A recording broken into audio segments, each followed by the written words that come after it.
받으신 적이 있습니다. 우리 목사님 한 3번 뵌 것 같은데요.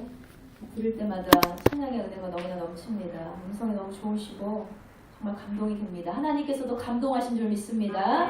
목사님 또 되시면은 또 좀 이따 헌금송으로 한 번 더 부탁드리겠습니다. 자, 오늘 우리가 함께 나누신 말씀 누가복음 15장 1절에서 7절까지의 말씀을 중심으로 해서 한 영혼이 천하보다 귀하다라는 제목으로 함께 은혜의 말씀을 나누고자 합니다. 오늘도 귀한 안식일인데 우리가 은총 기도원 이렇게 저희가 한 4번은 갈아타고 온 것 같아요. 멀고 험한 골짜기를 넘어서 온 것 같은데 그런데 여기 도착하는 순간 정말 마음의 평안함을 하나님 허락해 주셨습니다.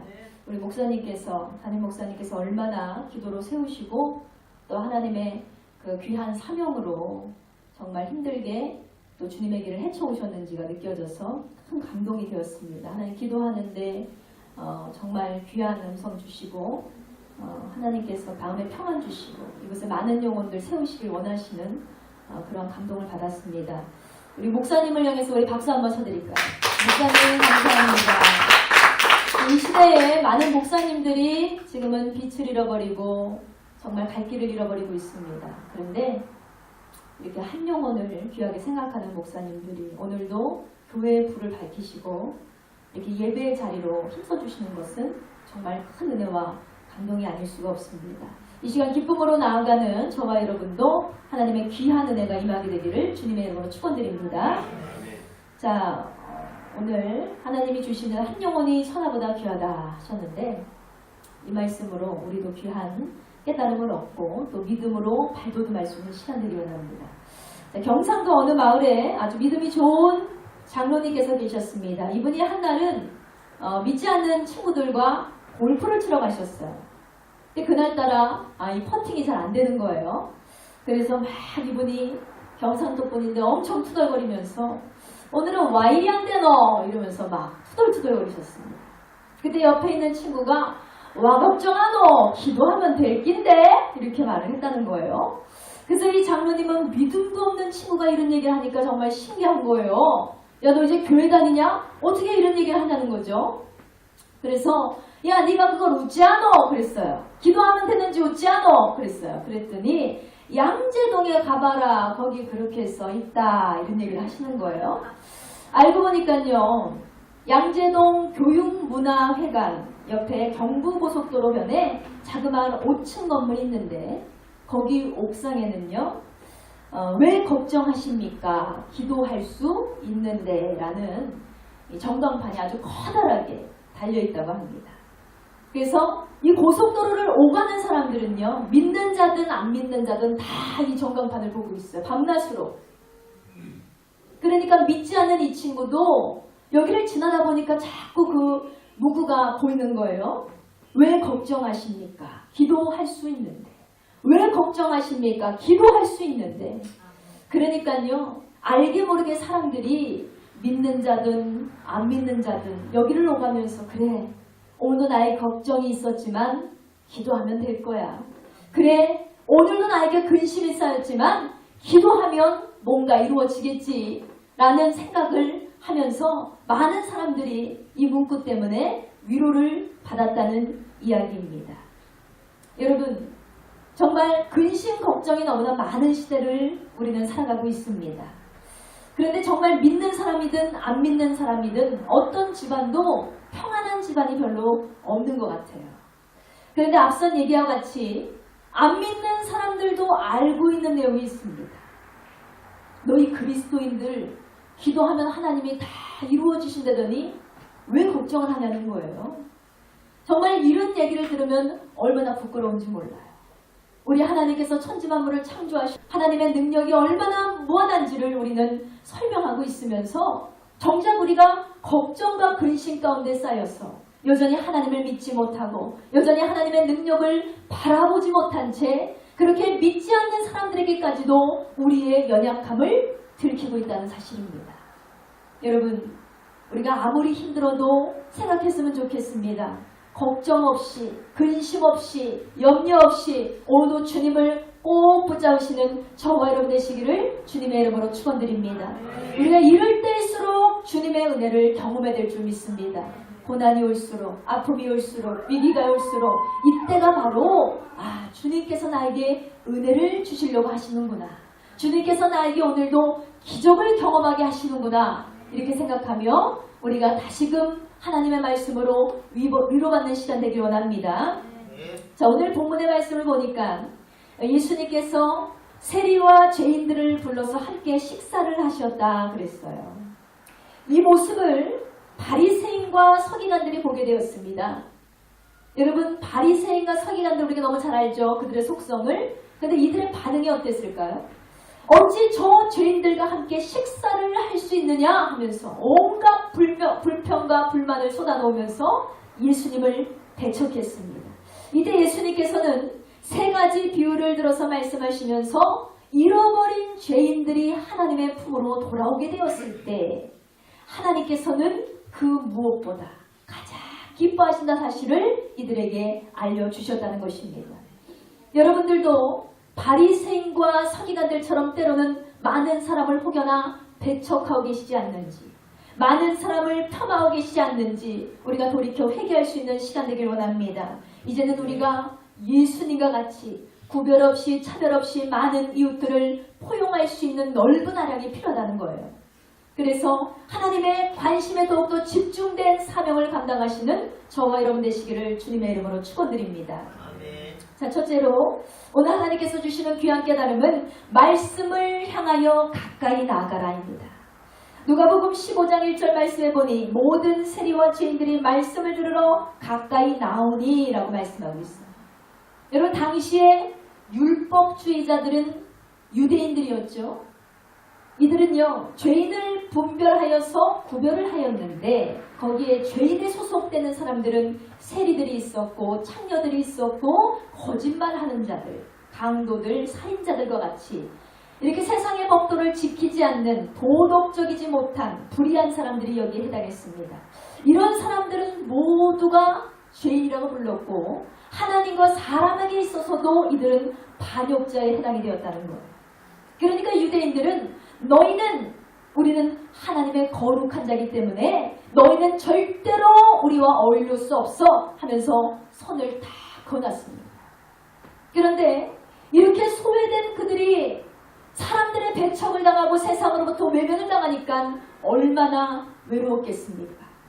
그런데 유일하게 그들을 맞아주신 분이 계셨습니다. 바로 그분은 너그러우시고 인자하신 예수님이었습니다. 그런데 사람들이 그렇게 배척할 만도 한 것이요. 이들 중에 세리가 있습니다. 세리는요, 유대인으로서 같은 종족들에게 세금을 굉장히 많이 뜯어냈어요. 그래서 세금을 뜯어낸 걸로 어떻게 했습니까? 로마 정부의 아부를 떨면서 그들에게 헌신하는 세금 청부업자들이었다는 것입니다. 그랬기 때문에 더더욱 백성들의 멸시를 받고 유대인들에게는 완전히 분리되고 소외된 채로 그들은 그렇게 살아가게 되었다는 것입니다. 여러분, 그런데 놀라운 것은요, 예수님은 이들을 외면하지 않으셨다는 거예요. 오히려 그들에게 생명의 말씀을 주십니다. 사랑의 음성을 주십니다. 그들에게 말씀으로 용서해 주시고 그들에게 치유로 말씀하여 주셨다는 것입니다. 그동안 이들이 맛볼 수 없었던 사랑을 느꼈어요. 그래서 맛볼 수 없고 경험할 수 없는 사랑을 바로 예수님을 만남으로 느끼게 되었다는 것입니다. 그러니 하나님의 은혜가 너무 감사한 거예요. 이 죄인들이 생각하기에 하나님의 은혜가 이렇게 넘치는구나. 하나님의 사랑은 이렇게 우리를 구별하지도 않고 차별하지도 않고 멸시하지도 않고 무시하지도 않고 우리를 그냥 지극히 사랑해 주시는구나. 너무 감사한 거예요. 이렇듯이 유대인의 틈에 낄 수 없는 죄인과 세리들은 예수님의 말씀을 들었습니다. 거기에 생명이 있고 거기에 평안이 있고 거기에 안위가 있고 거기에 행복이 있다는 것을 깨달았습니다. 그래서 이 죄인들과 세리들은 계속해서 예수님의 말씀이 선포되는 곳으로 가까이 말씀을 가까이 나아갔음을 믿으시기 바랍니다. 그렇다면 여러분, 도대체 모두가 외면한 이들을 예수님은 왜 만나주셨을까요? 그들은 율법에 능통한 자들이 아니었습니다. 사람들부터 존경받는 자들이 아니었습니다. 그들은 유명하거나 부유한 자들도 아니었습니다. 어느 누구에게도 유익을 줄 수 없는 자들이었어요. 예수님을 자기만의 잣대로 판단한 자들도 아니었습니다. 율법을 상대로 재판한 자들도 아니었습니다. 그저 예수님의 긍휼과 사랑을 입고 뜨겁게 주님을 모셔드린 사람일 뿐이었다는 것입니다. 그들이 바로 유대 공동체의 율법주의로부터 버림받은 자들, 가난한 자들이었습니다. 그들은 저는 자들이었습니다. 그들은 소경들이었습니다. 그리고 그들은 죄인과 세리들이었습니다. 여러분, 이들의 공통점이 무엇입니까? 비록 세상으로부터 인정받지 못하고 사람들로부터 인정받지 못하고 많은 사람들에게 멸시당하고 조롱당하는 자들이었지만 그들은 한결같이 주님의 말씀에 귀를 기울였다는 사실입니다. 그들은 한결같이 말씀의 갈급함을 느끼고 말씀만을 따르는 자들이었음을 믿으시기 바랍니다. 주님이 사랑하시는 사람은 이런 사람들이에요. 여러분, 말씀을 가까이 하는 자, 말씀을 사모하는 자, 하나님의 말씀을 따르는 자, 이런 자들을 주님이 기뻐하심을 믿습니다. 본문 1절 말씀에요. 가까이 나오니 라고 했어요. 이 헬라어 뜻으로 번역하면 계속해서 가까이 나오다, 이런 뜻이에요. 이런 표현은요, 예수님의 공생의 기간 동안에 이들은 줄곧 세리와 죄인들이 주님 곁을 따르며 계속해서 하나님의 말씀을 사모했다는 뜻으로 볼 수 있습니다. 세리와 죄인들은요, 예수님이 가시는 곳이며 그곳이 어떤 곳이든 간에 그들은 따라갔다는 거예요. 왜? 말씀을 사모하기 때문에. 이 자리에 계신 저와 여러분도 다 각처에서 오셨잖아요. 말씀의 사모함 때문에 이 자리에 모이신 줄 믿습니다.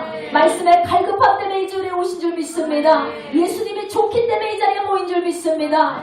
다른 이유가 없잖아요. 우리가 차 내고 타고 올 이유가 뭐가 있어요? 하나님이 계신 곳, 예배가 있는 곳, 하나님의 신령한 은혜가 있는 곳, 그곳에 우리는 모이기를 기뻐한다는 것입니다. 여러분, 그들은 그저 호기심으로 주님을 따르지 않았습니다. 혹은 육신적인 축복을 따라 주님을 따른 것이 결코 아니었습니다. 그들은 오직 예수님의 입에서 나오는 선포된 그 말씀, 예수님께서 들려주시는 구원의 메시지, 예수님께서 알려주시는 축복의 은혜의 메시지, 그 메시지를 듣기 위해서 예수님이 가는 곳곳마다 따라갔다는 거예요. 여러분, 말씀을 듣기를 사모하는 자에게는 하나님의 신령한 은혜가 넘치게 될 줄 믿습니다. 여기 계신 저와 여러분도 동일한 마음으로 항상 예배하기를 주의 이름으로 축원드립니다. 하나님 아버지, 우리의 강팍한 마음을 지하여 주시옵시고 어느덧 우리가 예배할 때에 형식적으로 드린 적이 많습니다. 어느덧 우리가 예배할 때에 나의 유익을 따라서 예배한 적입니다. 하나님, 우리를 용서하여 주시옵시고 이제는 주님의 말씀만을 사모하게 도와주시옵소서. 주님의 말씀이 있는 곳을 따르게 도와주시고 주님의 말씀이 있는 곳에 은혜가 넘친다는 것을 깨닫고 주님의 말씀만을 따르는 우리가 될 수 있도록 주님 인도하여 주시옵소서. 그들은 예수님의 입술에서 나오는 말씀을 사모했다고 했어요. 우리도 오직 예수, 오직 말씀을 사모해야 될 줄 믿습니다. 그리고 감동해야 될 줄 믿습니다. 그리고 그 말씀대로 행해야 될 줄 믿습니다. 그들이 왜 예수님의 말씀을 이렇게 사모했을까요? 그동안 그들은요, 죄인이라는 굴레에 쌓여서 그동안 삶의 자유가 없었어요. 마음의 자유도 없었습니다. 그런데 말씀 안에서 자유가 있다는 걸 깨달은 거예요.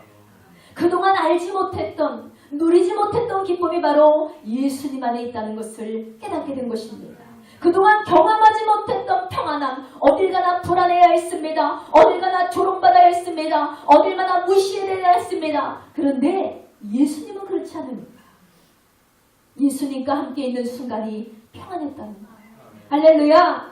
그런데 무엇을 통해서 이것을 얻게 되었습니까? 그들이 말씀을 통해서 평안을 얻고 자유를 얻고 기쁨을 얻고 사랑을 얻고, 여러분, 이 모든 것이 예수님 안에 있음을 믿습니다.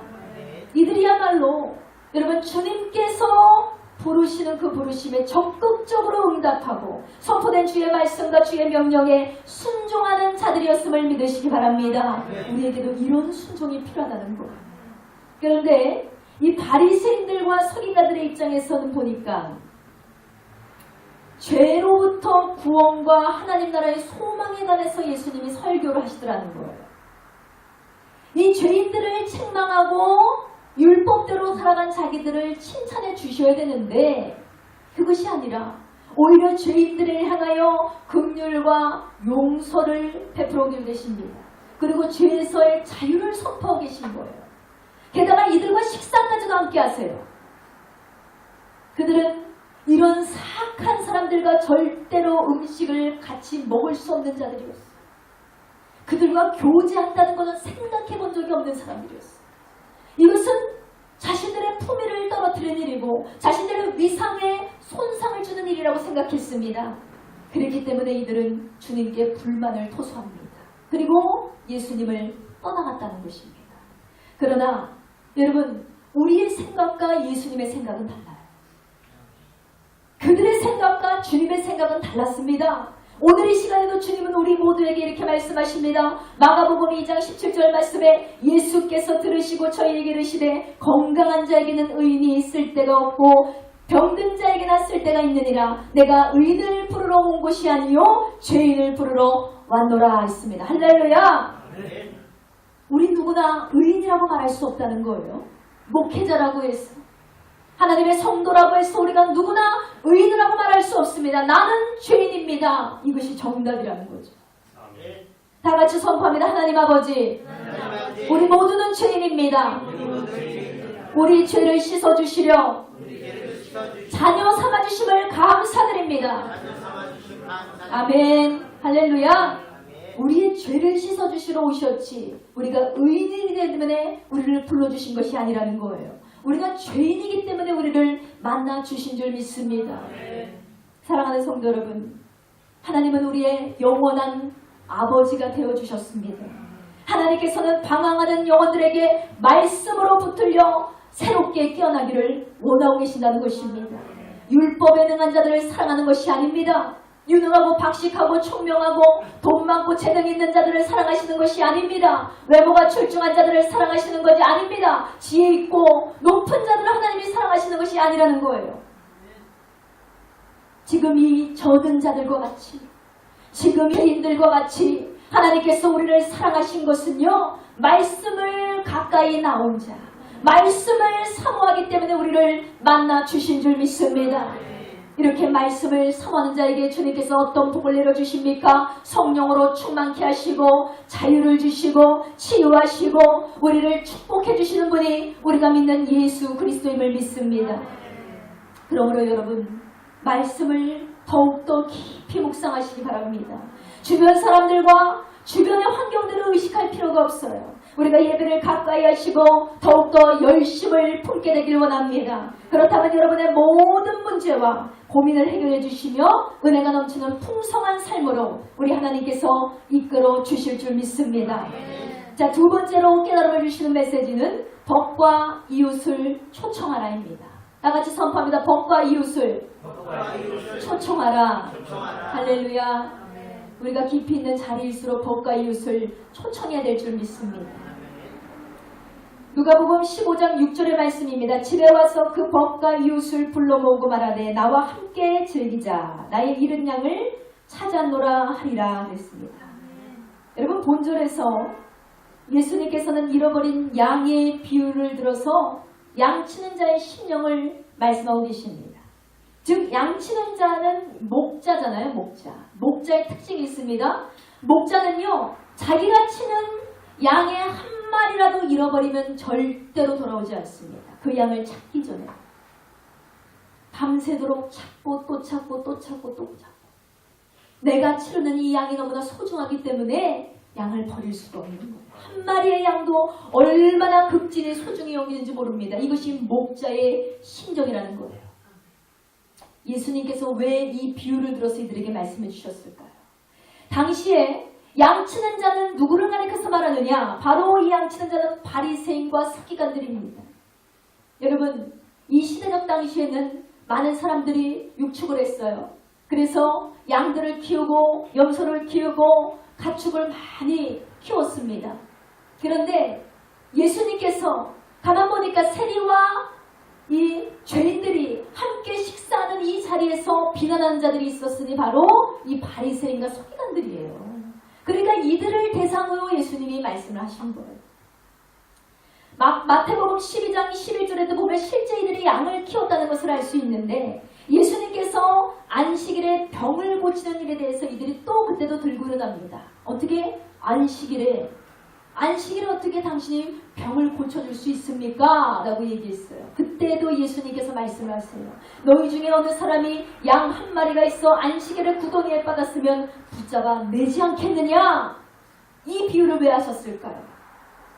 너희 바리새인들아, 너희 서기관들아, 너희도 안식일에 이런 사건이 생겼더라면, 너희의 기르는 양 중에 한 마리라도 구덩이에 빠졌더라면 너희가 붙잡아서 끌어내지 않겠느냐? 그만큼 너희가 양들을 소중하게 여기지 않느냐? 그만큼 너희가 너희의 소유를 소중하게 생각하지 않느냐? 이것을 말합니다. 하늘나라의 이자들이 큰 자들이기 때문에, 하나님께서 기뻐하는 자녀들이기 때문에 내가 이들이 구덩이에 빠지고 슬픔에 빠지고 아픔에 빠지고 괴로움에 빠지고 이들이 병에 빠져 있을 때 내가 이들을 건져내는 것이, 이것이 바로 하나님의 사랑이라는 것입니다. 여러분, 예수님의 말씀의 초점은요, 바로 하나님의 사랑을 말한 것입니다. 방황하며 잃어버린 죄인을 찾고 계신 하나님, 하나님은 이런 자들을 기뻐하신 줄 믿습니다. 하나님의 사랑은요, 세상의 방법대로 죄인을 배척하지 않습니다. 하나님의 사랑은요, 의의 잣대대로 기준대로 사람들을 차별하지 않습니다. 우리는, 세상은요, 죄인들을 의의 기준대로, 잣대대로, 자신의 초점대로 그렇게 비방하고 멸시하고 무시하지만 하나님은 그렇지 않다는 거예요. 죄를 찾으러 오신 예수 그리스도, 죄인을 만나러 오신 예수 그리스도, 죄인을 사랑하시는 예수 그리스도께서 그랬기 때문에 오늘날 우리도 사랑하여 주신 줄 믿습니다. 하나님의 사랑은 다르다는 거예요. 세상의 사랑과 하나님의 사랑은 다릅니다. 바로 하나님께서는 죄인 한 사람 한 사람, 양 한 사람 한 사람을 아주 소중하게 여기시며 깊은 관심을 쏟으시는 분임을 여러분 기억하시기 바랍니다. 또 6절에 나와 함께 즐기자 이렇게 말씀하셨어요. 잃은 양을 찾은 기쁨에 대해서 얘기하고 있습니다.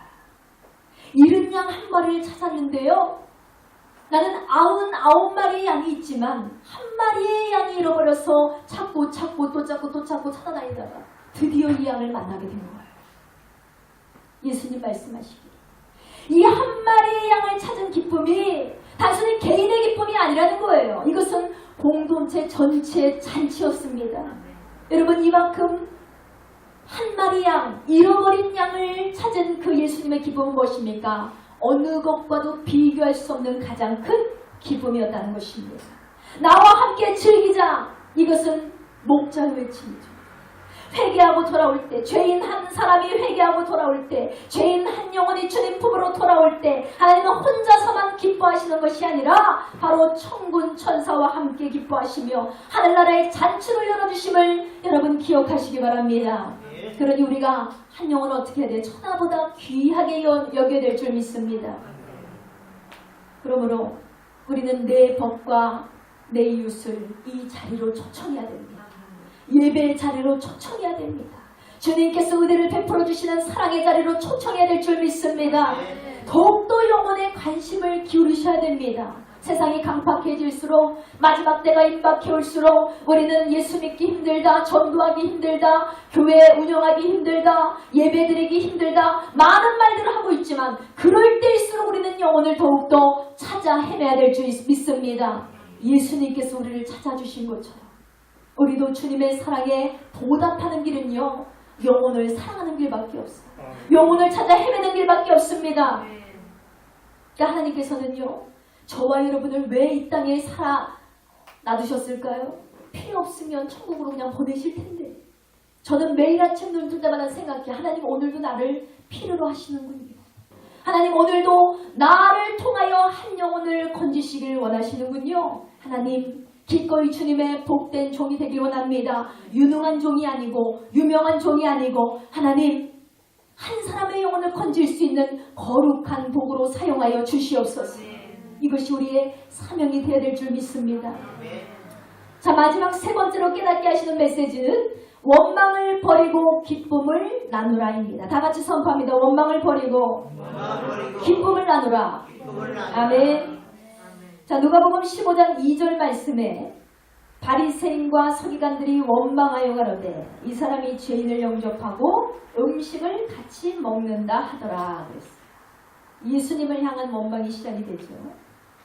그런데 예수님께서는 누가복음 14장 27절에 들을 귀 있는 자들은 들을지어다 이렇게 말씀하시며 강력하게 선포하십니다. 이 말씀은요, 단순히 하나님의 말씀을 듣는 것으로 그치는 형식적인 예배가 아니라 선포된 말씀에 깊이 공감하고 전심으로 말씀을 받으며 마음을 다하고 성품을 다하고 뜻을 다하고 목숨을 다하여서 하나님의 말씀을 들은 대로 지키라는 것입니다. 실천하는 믿음이 아주 중요한데 우리에게는 행함 있는 믿음이 굉장히 부족해요. 연약합니다. 그런데 여기 바리새인들과 서기관들 그리고 율법사들은 예수님의 말씀을 듣고 어떻게 했어요? 실천하기보다는 그들은 그저 논리적으로 분석하기 바빴어요. 율법적으로 분석하고 자기의 환경적으로 분석하고 역사적으로 분석하고 이러다 보니까 옳은 말씀인 건 알겠는데 지식적인 판단과 분석에서 그냥 끝나버리고 말았다는 거예요. 이 시대를 살아가는 그리스도인들 없다 하지만 많습니다. 근데 그들의 생활 속에 기적이 일어나지 않아요. 하나님의 음성이 들리지 않고 하나님의 비밀한 일들이 열리지 않습니다. 응답이 열리지 않습니다. 왜 그럴까요? 지식적으로 하나님의 말씀을 분석하고 있기 때문입니다. 순수하게 하나님의 말씀을 받고 하나님의 말씀에 아멘으로 화답하며 하나님의 말씀을 들은 대로 실천한 자가 약하고 이제는 분석하고 있어요. 과학적으로 증명하길 원하고요. 그러니 많은 사람들의 믿음이 바리새인과 같은 어리석은 믿음으로 전락하고 있는 것입니다. 한마디로 그들은 하나님의 말씀을요, 성령님의 인도하실 가운데 그 음성을 듣지 못하는 것입니다. 마태복음 12장 34절에 주님은 이런 바리새인과 서기관들을 해서 이렇게 말씀하셨습니다. 독사의 자식들아 너희는 악하니 어떻게 선한 말을 하느냐? 이는 마음에 가득한 것을 너희의 입으로 말하느니라 했습니다. 할렐루야. 네. 독사의 자식들이라고 비난하십니다. 우리가 하나님의 말씀을 무엇으로 받아야 될까요? 하나님의 말씀을 과연 내 지식으로 그것을 해석할 수 있을까요? 하나님의 말씀 그 오묘한 비밀과 계획을 우리가 우리의 지혜로 판단할 수 있을까요? 그것은 독사의 자식들이 하는 일입니다. 우리는 온전히 주의 말씀, 살아있는 생명의 이 말씀을 듣고 분명히 하나님의 가르침대로 실천하는 행함 있는 삶을 살아야 될 줄 믿습니다. 여러분, 이런 소유자들은요, 들을 귀가 있는 자들이 아니라고 주님은 말씀하셨어요. 한마디로 뭡니까? 이제는 자기 생각과 자기의 사상만 앞세우지 말고 내 생각대로가 아닌, 내 계획대로가 아닌 하나님이 원하시고 기뻐하시는 뜻이 무엇인가를 우리는 판단해야 될 줄 믿습니다. 그리고 예수님께서 가르치시고 행하신 긍휼과 사랑, 그것을 우리도 실천해야 된다는 것입니다. 오늘 이 시간에도 주님께서 우리에게 말씀하십니다. 귀 있는 자들은 들을지어다. 할렐루야. 귀 있는 자들은 들을지어다 말씀하셨어요. 우리가 듣고 싶으면 듣고 안 듣고 싶으면 안 듣는 것이 하나님의 말씀이 아니에요. 영혼을 살리는 진리의 말씀, 귀를 기울여서 너의 생명을 얻으라고 말씀하셨습니다. 하나님의 말씀 가운데 생명이 있음을 믿습니다. 하나님의 말씀을 듣는 자에게는 거기서 영혼의 생수가 흘러나오고 영혼의 생명체가 흘러나오게 되는 것입니다. 한마디로 하나님의 말씀을 사모한다는 것은요, 생명을 취하는 일입니다. 그런데 결국 바리새인들과 서기관들은 이 말씀을 듣고 더욱 붕괴했어요. 더욱 비방합니다.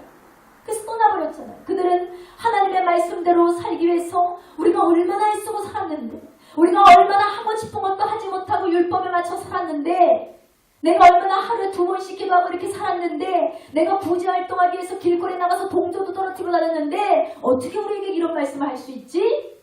자기 자만심에 빠져버렸어요. 더 이상 가르침을 따르려 하지 않습니다. 그런데 이들에게 한 가지 오점이 또 있습니다. 자신들이 늘 율법에 능한 자들이었기 때문에 말씀대로 행하는 어떤 자신의 율법적으로 사는 사람들이었기 때문에 자신들은 늘 존경을 받았어요. 그런데 늘 사람들의 인기와 존경을 한 번 받았던 이 사람들이 예수님이 나타나시는 순간부터 인기가 사라져 버렸어요. 모든 초점이 예수님께 맞춰집니다. 그러니까 이제는 명예도 소용없고 인기도 소용없고 다 사라졌으니까 얼마나 예수님이 미웠겠습니까? 도대체 왜 사람들이 예수를 쫓아다니는가? 살펴보기 위해서 예수님께서 천국 복음을 선포하시는 걸 보니까 아주 가관이에요. 세상에 죄인이란 죄인들을 거기다 다 끌어모아서 예수님이 끌고 다니시는 거예요. 근데 이 사람들이 생각하기에는 이건 말도 안 된다고 생각하는 거죠. 그러니 바리새인들은 죄인들을 영접한 일을 원망하며 그 말씀을 더욱더 배척하고 말았어요. 여러분, 이 바리새인들과 서기관들에게 부족한 것이 무엇이었습니까? 바로 회개하지 않는 교만한 마음이었습니다. 여러분, 우리 안에도 회개의 영이 불빛듯이 일어나게 될 줄 믿습니다. 우리는 날마다 회개해야 돼요. 날마다 회개해야 됩니다. 자신의 신앙을 자랑하고 남에게 구제를 베풀고 봉사하고 헌신한 것들 자랑할 거 없잖아. 그 상금은 하나님이 다 하늘에 이미 쌓아주고 계시는데 내가 이걸로 자랑을 해가지고 상금을 다 깎아먹고 있어. 절대로 우리는 하나님 앞에서 낮은 자입니다. 절대로 우리는 교만해서 안 되고 절대로 나를 높여서도 안 되고 나를 자랑해서도 안 됨을 기억하시기 바랍니다. 이런 자들은 아주 불쌍한 자들. 혹여나 우리가 바리새인 같은 교만함이 있지 않은지, 서기관과 같은 강팍한 마음으로 내 이웃을 대하고 있지 않은지 우리가 다시 한번 우리의 믿음을 점검해 보기를 원합니다. 그리고 우리가 혹여나 하나님 앞에 원망하고 불평한 적이 있지 않은지 다시금 우리가 우리의 마음을 회개하며 돌이키기를 원합니다. 사랑하는 여러분, 예수님께서는 분명히 우리의 죄를 십자가에 못 박아주시기 위해서 이 땅에 오셨다고 했어요. 고난당하는 고난 중에서도 예수님은 복음을 전하는 것을 멈추지 않으셨습니다. 그러니 강도 한 사람을 건졌잖아요. 자기의 죄 때문에 십자가에 못 박힌 그 자도 예수님이 천국으로 데려가셨습니다. 마지막까지도 그분은 복음 전하는 것을 멈추지 않으셨다는 거예요. 말씀의 결론을 맺습니다. 여러분, 여러분이 가진 그 어떤 것보다 여러분 자신의 영혼을 소중히 여기시기 바랍니다. 여러분이 사랑하는 그 어떤 것보다 내 죽어가는 영혼들 한 사람 한 사람을 소중히 여기시기 바랍니다. 그럴 때 우리가 복음을 증거하는 삶을 살아갈 수 있다는 거예요. 바로 이렇게 생명을 나눠주는 삶을 살아갈 때 주님께서 여러분을 크게 기뻐하시고 주님과 동행하여서 우리도 아름답고 풍성한 열매를 가득 맺게 되기를 주님의 이름으로 축원드립니다.